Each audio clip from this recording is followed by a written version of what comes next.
Hello everyone, I'm Rachel. I'm your host for tonight. I hope everyone is staying safe at home and please remember to wash your hands properly. Before we start, I would like to remind everyone that there will be a pop-up survey. Please help us do the questions. Your answers are very much appreciated. For those who are watching tonight's program live on YouTube, please remember to subscribe to our JPO YouTube channel and leave a comment. If you have any questions for our speaker tonight, please leave them in the Q&A box below. JPO is very honored to invite Mr. Makoto Nakura as our guest speaker tonight.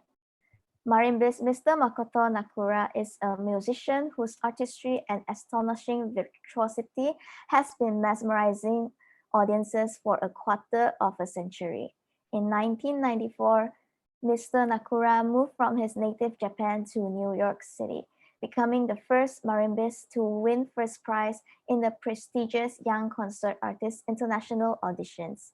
His critically acclaimed performances around the world have included venues such as London, Paris, Berlin, and Tokyo.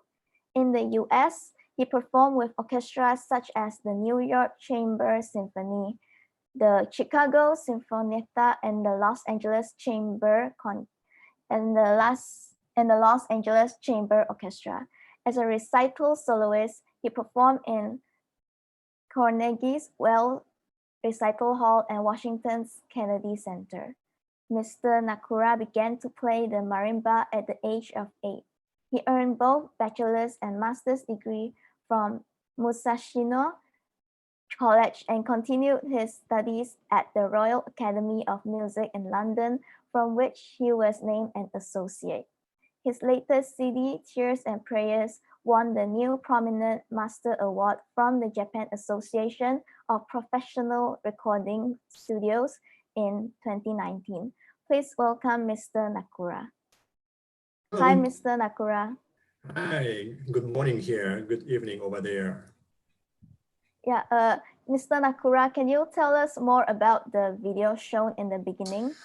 Yes, that was the third movement, last movement of a concertino by Concertino for Solo Marimba and Two Percussionists by Tsuneya Tanabe. And he wrote that piece for me in 1993, so it's like 27 years ago. And we premiered it in Hong Kong at that time. And after that, many marimba players around the world started playing that piece. And I'm quite happy about it. And that video was taken, I don't know, maybe like 5 years ago in Tokyo. That was the concert for the Mr. Tanabe's music. Wow. So, Mr. Nakura, what is the biggest difference between playing new music and and classical music? You know, that's a very interesting question. And when you play, let's say, when you're playing a classical piece like a Mozart, Bach, or Beethoven, you always have to think about the time they spent in that era. Their world was very, very different from contemporary world. So you really have to be almost like an archaeologist to think about what kind of life they spent. So you can go into their mind. Then you can just understand their music more. But if you're playing contemporary music, you know this world very well. I know we share the same world with the composer, so we don't have to be like archaeologists at all. So in that sense, that's so much easier to understand the music.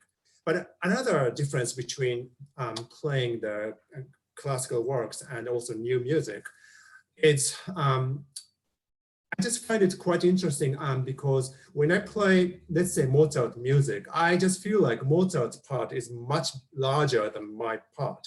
Maybe it's Mozart is 90% and my interpretation is 10%.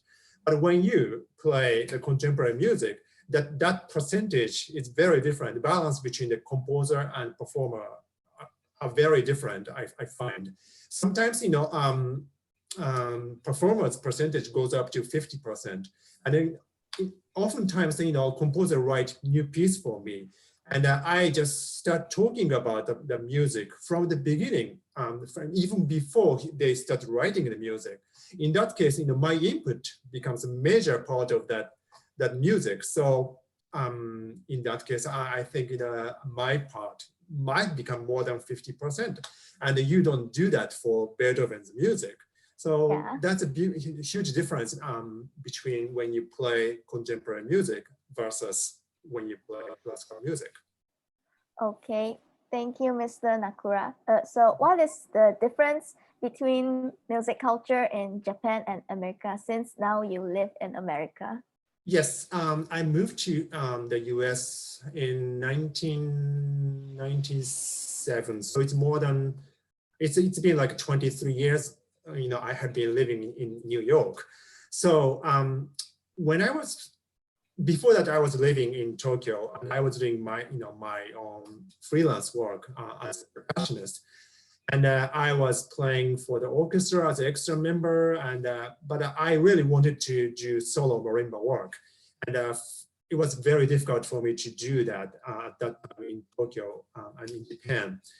And since, you just read my bio earlier, and after I won that Young Concert Artist International auditions, many doors opened in this country, in the US.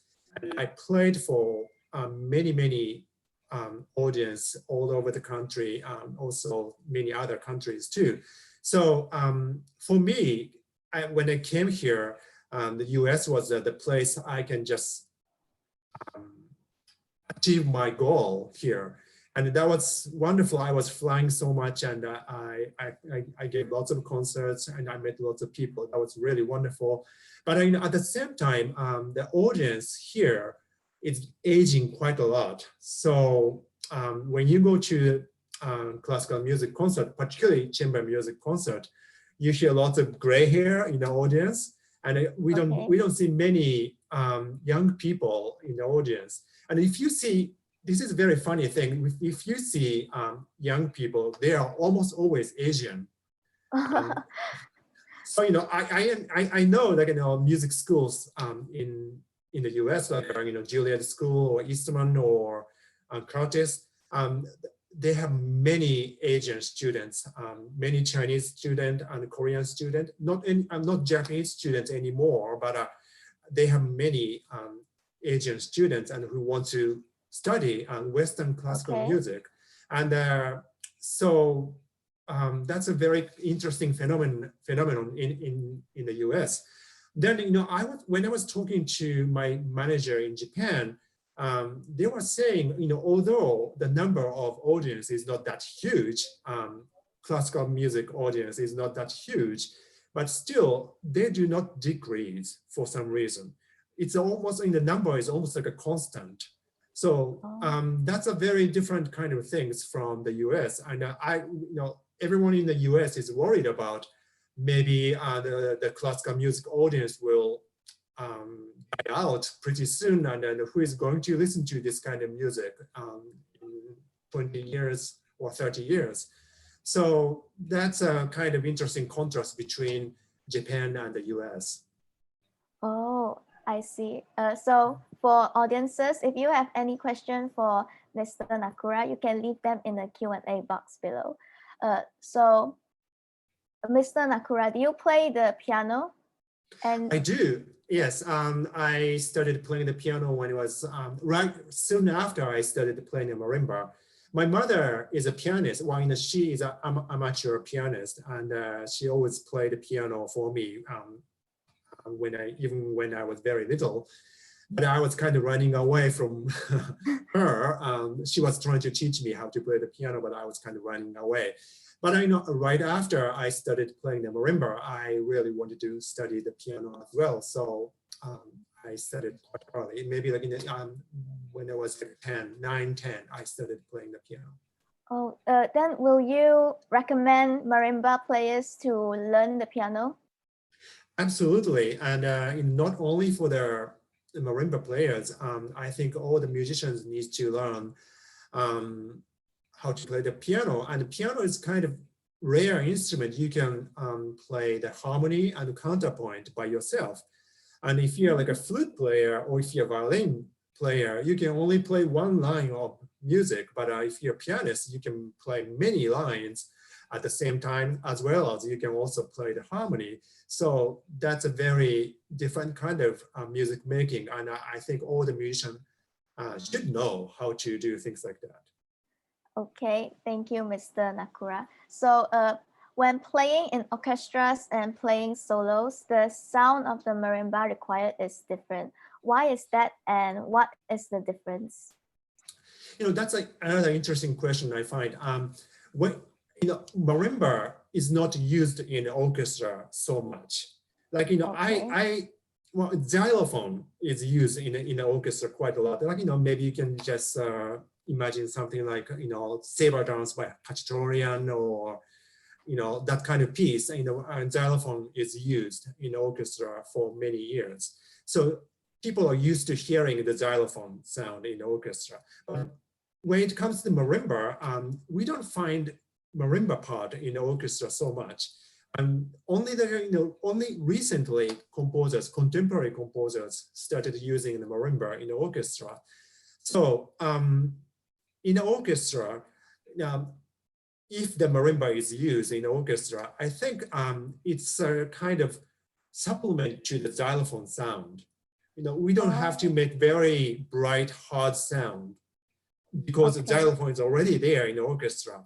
So we are kind of supposed to make more like a warmer or deeper sound. So the role of the marimba in the orchestra is quite limited.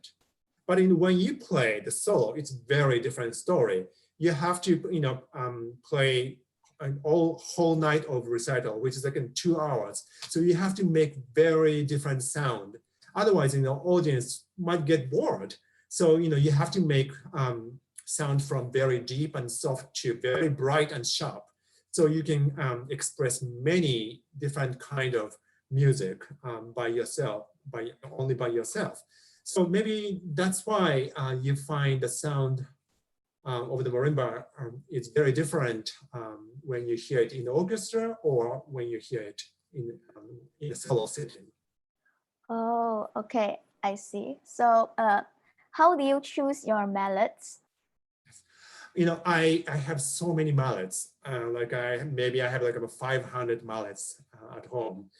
And mallets are different. Each mallet has different sound. Some mallet has soft sound, some mallet has hard sound, or bright sound, or dark sound, or heavy sound, or light sound.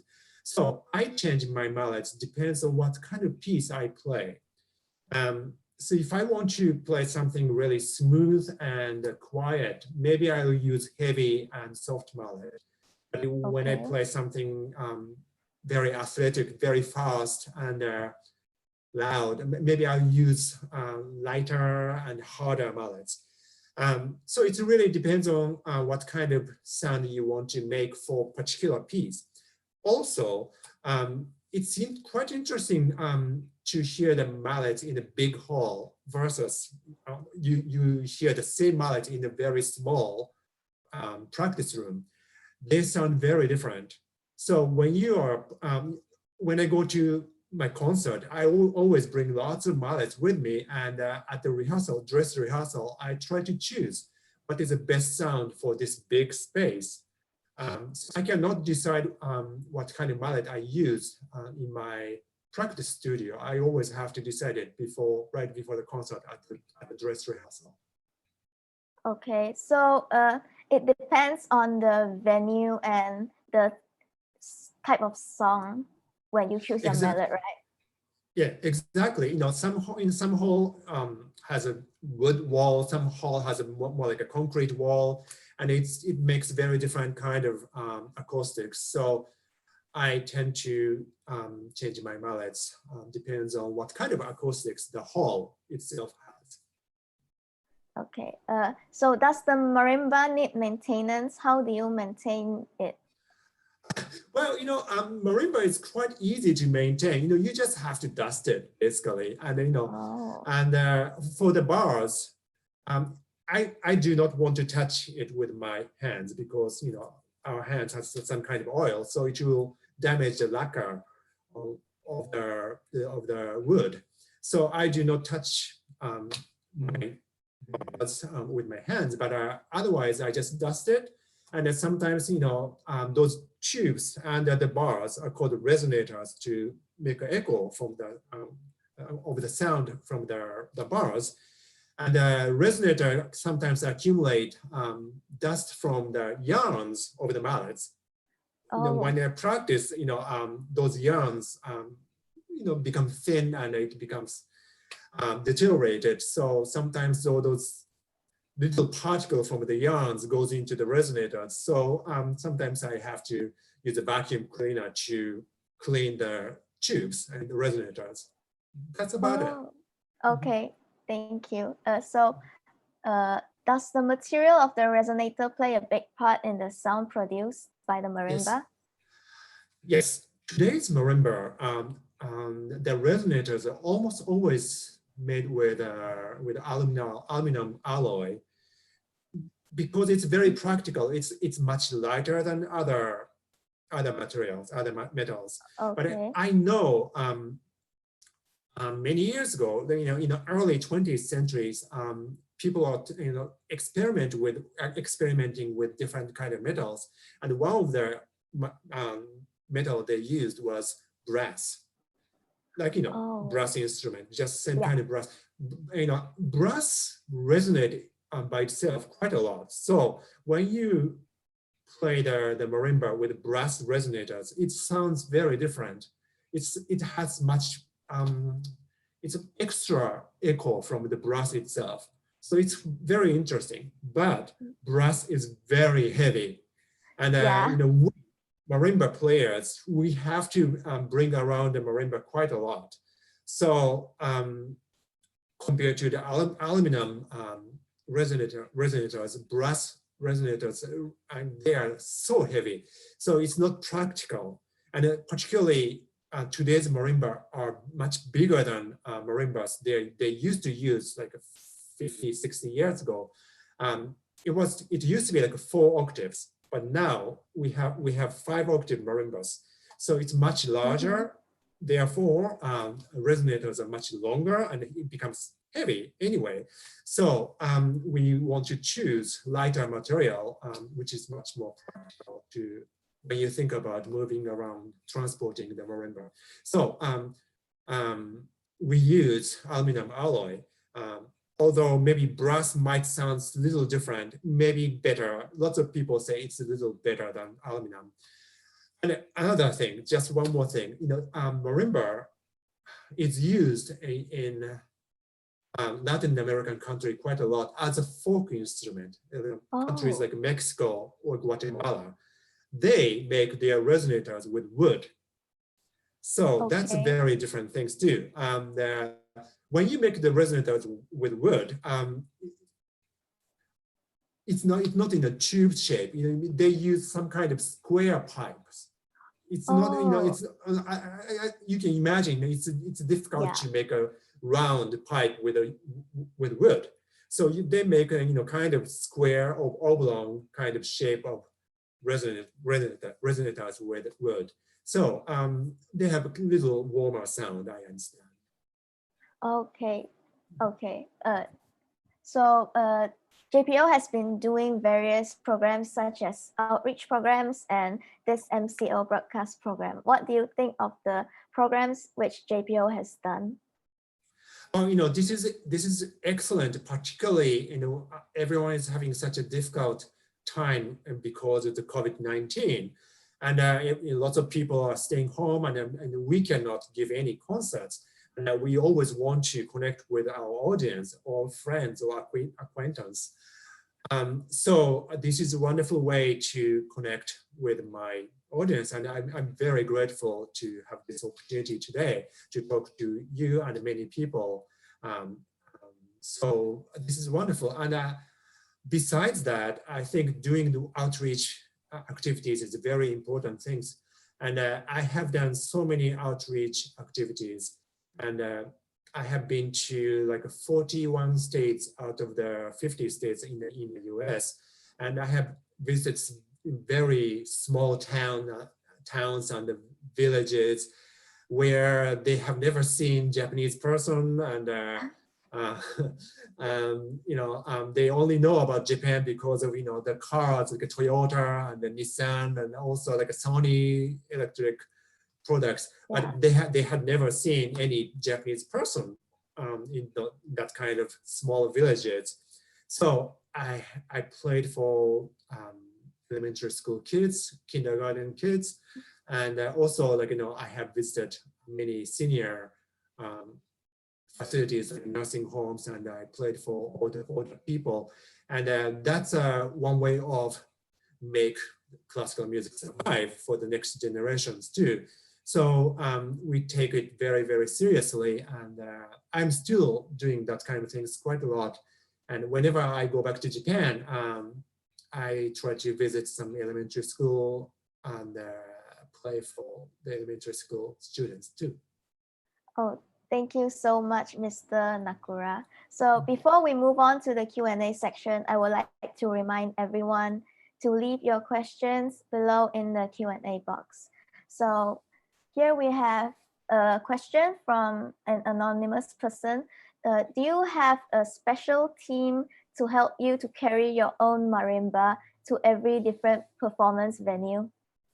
I wish I can have some special team to have to do that, because it's not, well, as I said, marimba has become much larger than before. And also I'm becoming older, so it becomes much harder to carry heavy things. I usually do it myself, and I sometimes I get help from my students, or maybe sometimes from marimba makers when it is available. So that's a luxury for me. I really feel so much better if I don't have to do it.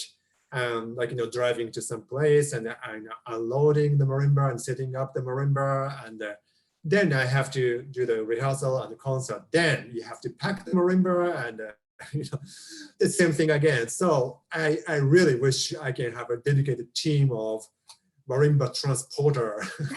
I don't. Yeah, okay, thank you. So the next question is, do you always perform with your own instrument, or do the organizers provide the marimba for you?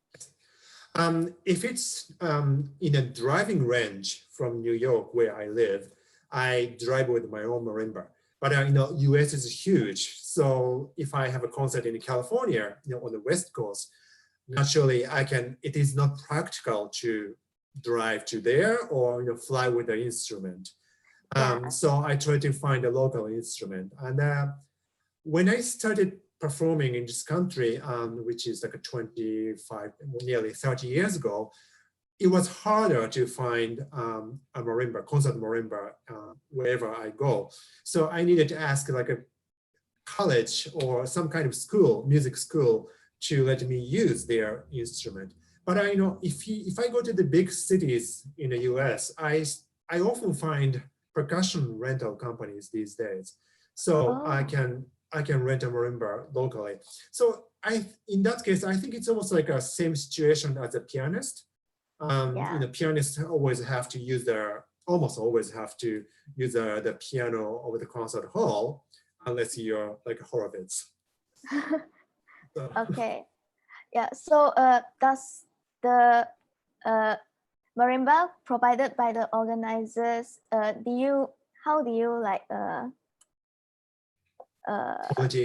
adjust to the marimba? Yes, right. So that's another interesting thing about the marimba. If you're a pianist, if you're playing the Steinway piano or Yamaha piano, the size of the keys are always same, right? The white keys and black keys. But when it comes to the marimba, when you play different makers of marimba, the size and shapes of the bars are different. So sometimes some makers marimba has much wider bars, and some makers marimba has much narrower bars. So it's very confusing. So I really want to, well, I know many makers of marimba, so I can have a good sense of what kind of marimba, what kind of space, the feeling of the space I should have before I go to the concert. but still, I want to have as much time as possible on the particular instrument. And but as a percussionist, we play instruments like in the vibraphone, and the glockenspiels, and the vibraphone. They come with very different sizes also. So we are kind of accustomed to the idea of playing on the very different kind of keyboards. But on the marimba, if you're playing solo, you're playing very complicated, difficult things. So it becomes sometimes very scary to play very difficult repertoire on the unfamiliar marimba. Okay, thank you so much. So there's another question. Hi, Mr. Nakura. What is the Hello? difference in between xylophone, vibraphone, and marimba? Xylophone and the marimba are made of wood, and they are professional xylophone and professional marimba are almost always made of rosewood, which is a tropical instrument. And the vibraphone and also glockenspiel, they are made of metal. They're all keyboard percussion. So you look, they all look like a piano keyboard, and you hit with the mallets. So that's a huge difference. And between xylophone and the marimba, there are also differences. Xylophone is much smaller. The xylophone is usually like 3.5 octaves. And the marimba is nowadays it's 5 octaves or more. And the range is also different. Xylophone has much higher range. Marimba has much lower range. Now, for example, marimba's 5 octave marimba's lowest note is a cello's lowest C. Oh. So it's quite low. And xylophone has much higher pitch. And another difference is we use different kind of tuning system. So therefore, xylophone sound becomes much brighter and sharper. The marimba sound becomes much softer and mellower because of the tuning, the way they tune. So similar things happens to glockenspiel and vibraphone too. Glockenspiel is very, quite small, 2.5 octave usually, and it has much higher range than vibraphone. Vibraphone typically has 3 octave range, and it has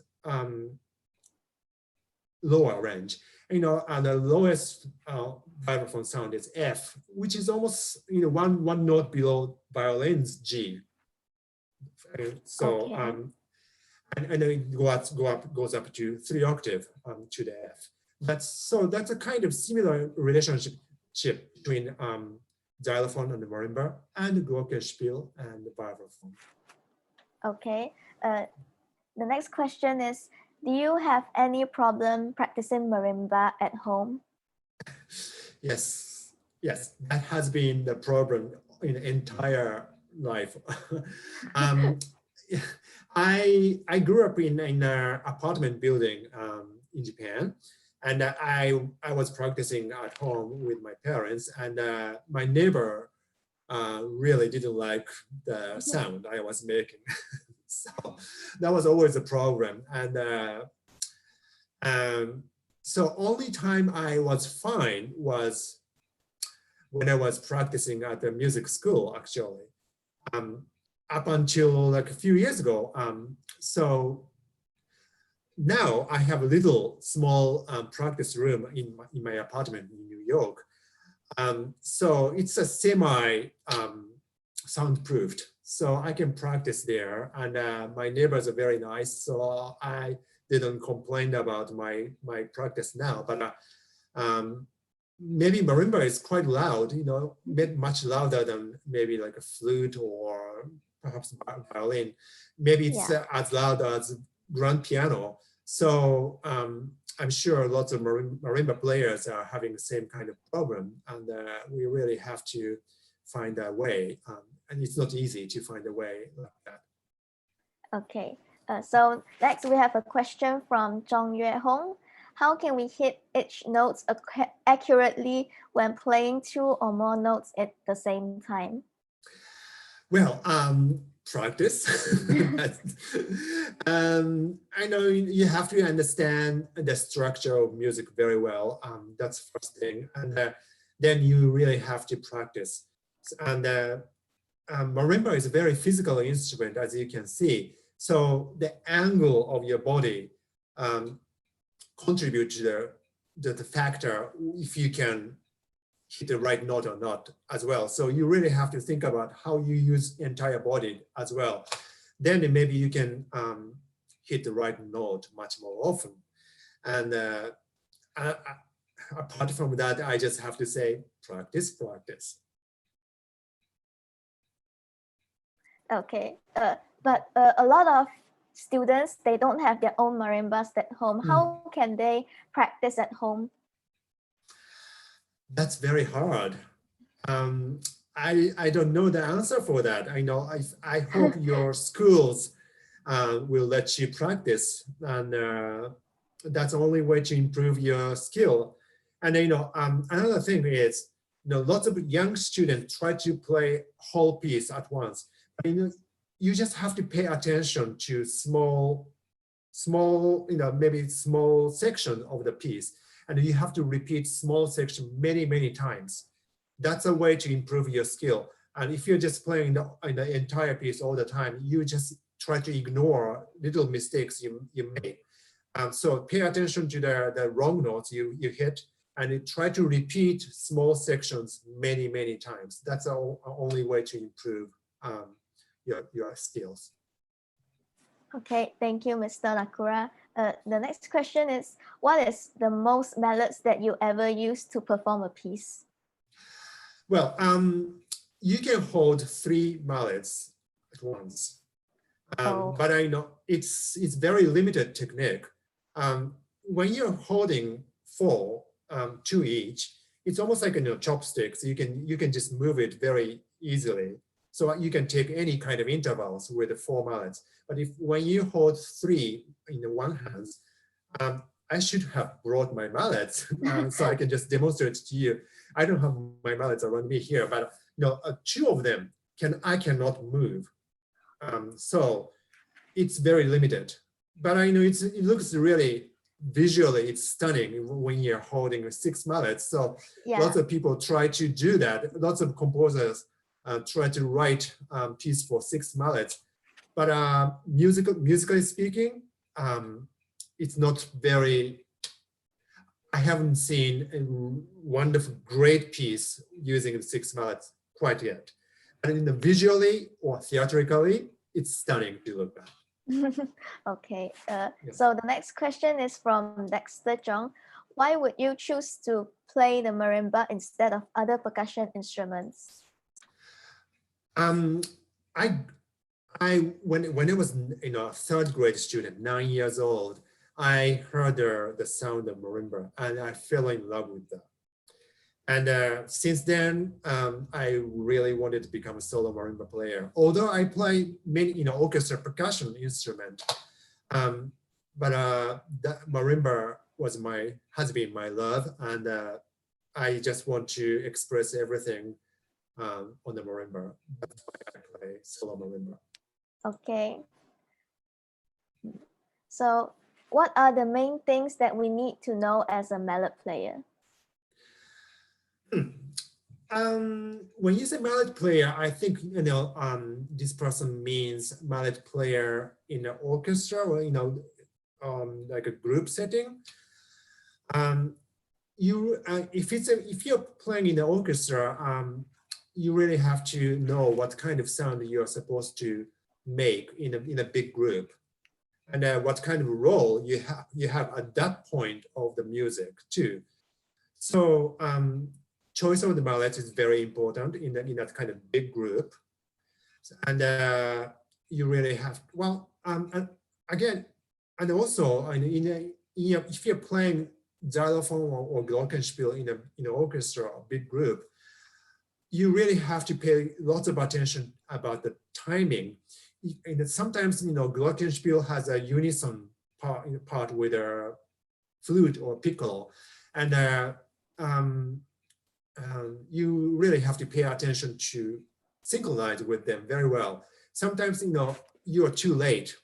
Oftentimes, you are too late. If you are listening to the piccolo players playing, and if you try to match it, it's too late. So you try to play a little ahead of them, because we have a little distance with between the players. So you really have to play a little ahead of how you feel it's right. So that's a kind of interesting thing to play in a big ensemble. And if this person is talking about mallet players as a solo player, important thing is you have to expand your repertoire. And at the beginning, we listened to that piece, which was written for me, and I actively asked composers to write me pieces, original pieces for myself.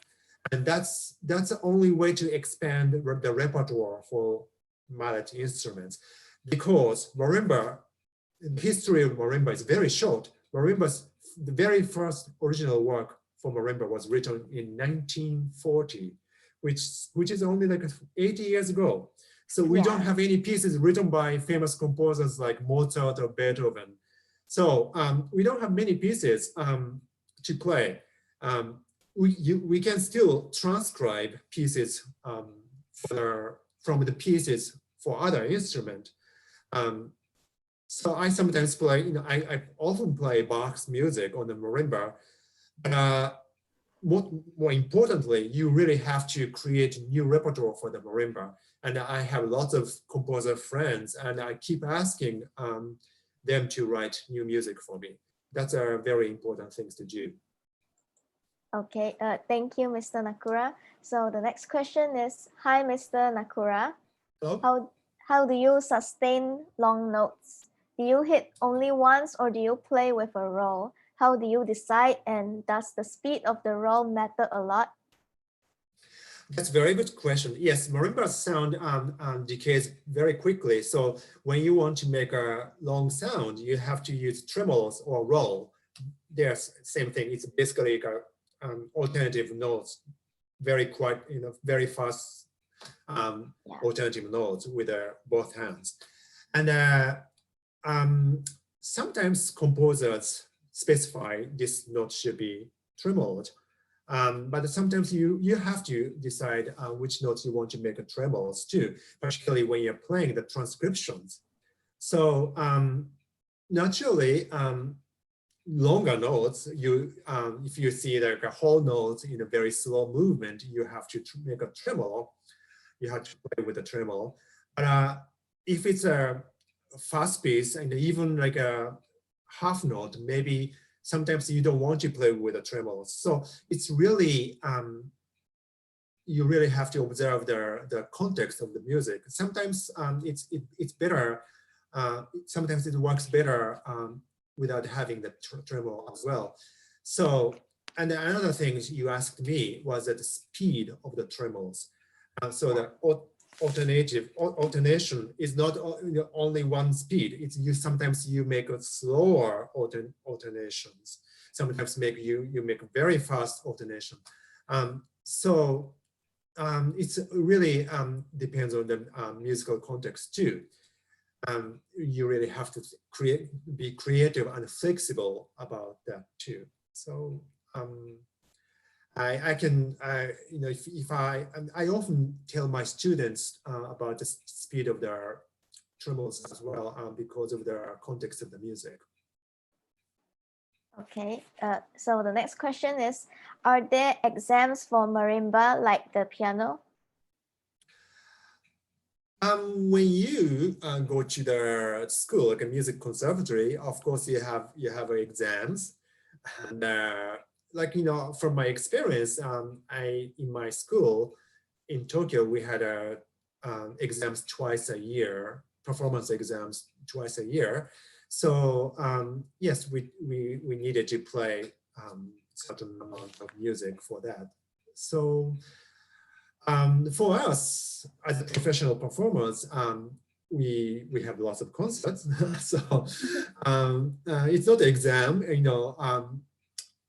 it becomes more like a joy and pleasure to share the moment of making music with the audience. And maybe when you're playing playing for the exam, maybe you don't feel that way at all. Maybe it's a torture for you to play for the exams. But when you become professional musicians and if you reach certain point, it becomes such a wonderful pleasure to share a beautiful moment with your audience. Okay, the next question is, does the temperature affect the tuning of the marimba, especially when you are playing with an ensemble? If so, is there any way to tune them? No, we cannot. I cannot tune the marimba myself. I have to send it back to the factory, and those tuners working at the factory, marimba factory, has to do it for me.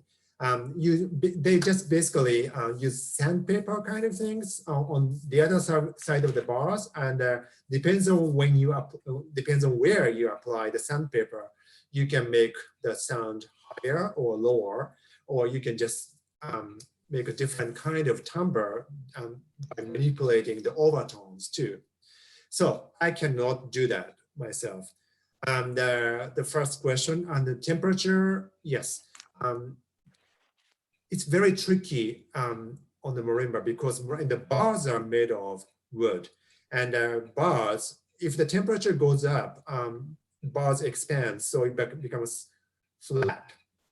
And then when the temperature goes down, the bars kind of shrink, so the pitch goes up. But the resonators are made of metal, and I cannot explain this well, but it depends on the speed of the sound which travels in a tube. It becomes the pitch becomes different. So for the metal tubes, when the temperature goes up, also pitch goes up. I think if you're with brass players, I think you know about this. And if the temperature goes down, pitch goes down too. So it's the contrary from the wood and the resonators. So it's very tricky. And basically, the pitch of the bars and the pitch of the resonators has to match to make the most beautiful sound. So sometimes, the sound, if I play in a very cold place, it becomes very brittle and very harsh. And when I play in a very hot place, it kind of stopped ringing so much. So it's very tricky things, but I think the ideal temperature for the marimba is maybe like a 20 or 21 Celsius. And many makers of marimbas are designed to sound the best at that kind of temperature. And oftentimes we have that kind of temperature in the proper concert setting, so that's okay. Okay, so Mr. Nakura, what is your favorite thing about the marimba? Okay, there are many things. When I was very young, as I said, I really loved the sound of the marimba. Then I started my professional career, and as I said earlier, I started asking lots of composers to write new music for me. So if I were a pianist or violin players, maybe I didn't do that kind of things, asking composers to write new music for me. You are just so busy to play, Chopin's piano music, or Liszt piano music, or, Beethoven's violin sonata, and maybe entire life of yours will be passed by playing existing repertoire. But in my case, I have to work on creating new music. And that's a wonderful thing, I find. First, I thought that was a very difficult thing, but now I find it very, very, very good because I can get to know the piece even from it was born. Even before composers started writing. I can talk to the composers and I can just give my ideas, what kind of piece I want to have. And I can work with the composers to make this piece happen. So I have lots of interactions between the composers in the process of making the new repertoire. And you cannot do that with Beethoven, can you? So Yeah. I think it's a really wonderful thing to do. And then you can just understand how music is produced. So that's a wonderful thing, being a marimba player. Okay, thank you, Mr. Nakura. So we were talking about the outreach program that you have done. Do you mainly teach or play for them? When I visit school, I do different kind of things. Sometimes it's a totally kind of concert setting, but even in a concert setting, I try to make a dialogue with the students, asking lots of questions and demonstrating and explaining things. And I know sometimes I have some kind of project to generate their imaginations after hearing my playing. So I do that kind of things for school children. And if I'm invited to more professional kind of setting, such as conservatories, music conservatories, I give master classes. And in that case, percussion major will play something for me, and I give some kind of critiques on their playing. So that's another kind of setting. And sometimes I just give a lecture demo and I talk about what I'm doing, or I just tell them about the instrument or some kind of repertoire. And that's another thing I do when I do my outreach activities. Okay, thank you, Mr. Nakura. So, Mr. Nakura, do you play any other percussion instruments other than the mallets? Yes, I used to play in the orchestra quite often, and also in the percussion ensemble. So yeah, I used to do that. But after I moved to the US, I concentrated pursuing the career of solo marimba players. And after that, I don't play other percussion much less. So now I play lots of marimba and vibraphone and mallet instrument.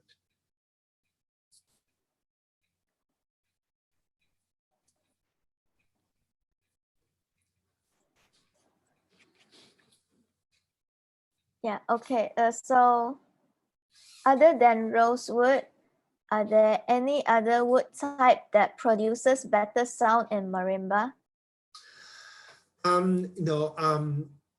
The answer is no. I believe rosewood is the best material for the marimba.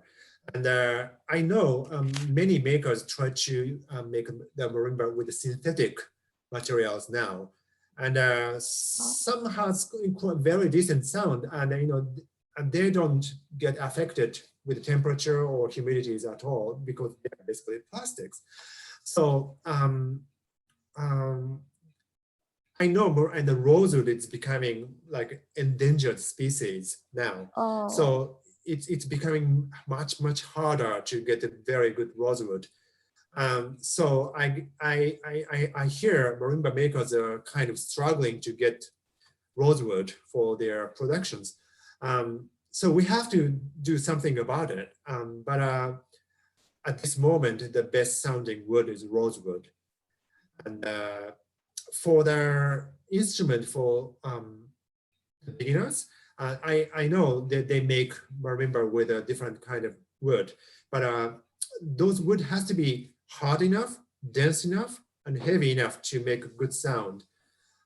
Rosewood is very heavy and dense, so it's I hear it sinks in the water because it's very dense. Yeah. Okay. So that's all the questions for tonight. On behalf of JPO, we would like to thank Mr. Makoto Nakura for dedicating your time and energy in joining us for our broadcast program tonight. Thank you, Mr. My pleasure. Nakura. Thank you. My pleasure. It was very nice. Thank you. Thank you. And also, thank you everyone for tuning in. And thank you very much to our friends from Japan. Welcome and thank you for tuning in. We appreciate your continuous support for our JPO Family Broadcast Program. If you would like to review tonight's program, you can watch it on our Facebook page and YouTube channel. Don't forget to leave a like and subscribe to us. Before we end, I will lead an ending prayer so everyone can pray in their own belief. We pray for this coronavirus to stop spreading. We pray for people to stay at home instead of going out needlessly, and also for them to wash their hands properly. We pray for the safety of our frontliners and comfort families as they decide to keep their distance from elderly or other high-risk family members. Once again, thank you very much, Mr. Nakura, for sharing with us tonight, and thank you everyone for watching. We hope you had a great evening. Tomorrow night, we will have Mr. Adolfo Timwat Toyoda, a performer and maker of flamenco guitar, joining our program. Thank you, everyone. Thank you, Mr. Makoto Nakura. Thank you. Good night.